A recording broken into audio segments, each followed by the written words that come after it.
My name is Yasrin Elmi. I volunteer at Diabetes UK. This presentation has been designed as a guide to managing diabetes during Ramadan. The presentation has been approved by clinical advisors at Diabetes UK and imams based in London. Introduction to Ramadan. Ramadan or Saum is one of the 5 pillars of Islam. Fasting during the month of Ramadan means abstaining from food, drink, and several other things for 30 days.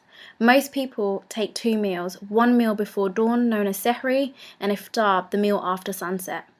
The month of Ramadan follows the lunar calendar, so fasting is brought forward by 10 days each year. This year it will begin on the 9th of July, followed by celebrations known as Eid al-Fitr. Who is exempt? According to the Qur'an and Sunnah, there are certain groups of people and circumstances where you may be exempt from fasting. For example, children under the age of puberty, the elderly, the sick, those with learning difficulties, those who are travelling, pregnant, breastfeeding, and menstruating women. However, should any one of you be sick or on a journey, then he should fast a number of other days equal to the ones missed. In Surah Baqarah, Ayah 184, and as for those who fast with difficulty, they have a choice either to fast or to feed a poor person for every day. The impact of fasting on the body. For someone who is fasting, it is the norm to feel hungry, thirsty, and lethargic, but this is often exaggerated in those with diabetes. Usually your body enters into a fasting state 8 hours after the last meal. From this time onwards is when you are most likely to display symptoms of hyperglycemia. This may cause some difficulties in maintaining your blood glucose levels. Later on in the fast, your body will break down your fat stores for energy.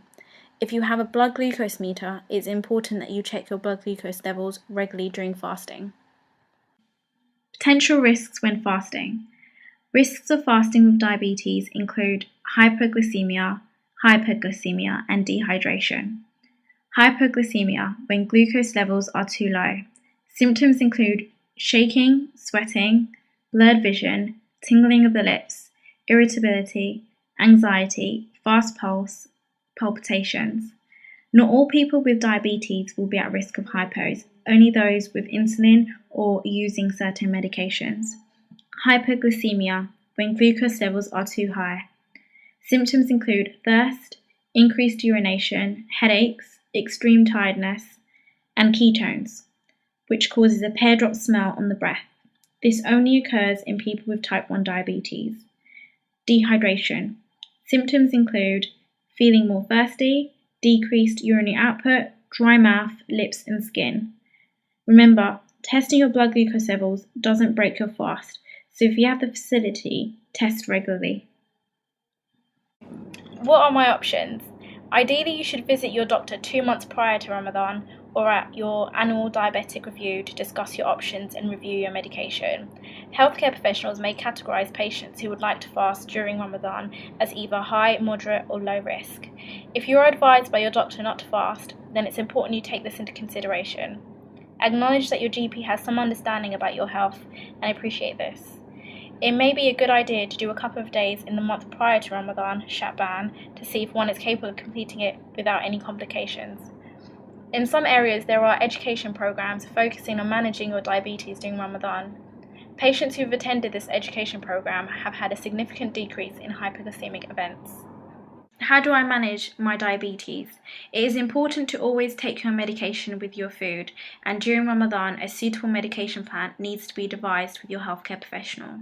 Without discussing your medication with a healthcare professional, you may be at risk of hypos and hypers. A study found that the change in eating patterns during Ramadan increased the risk of severe hypoglycemia. Rigorous exercise is not recommended as the risk of hypos may be increased. If the patient suspects they have symptoms of hypoglycemia, they should break their fast.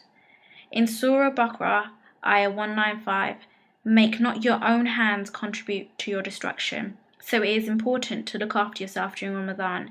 If at any point you feel ill, break your fast. Food choices. It is good to maintain a healthy diet during Ramadan.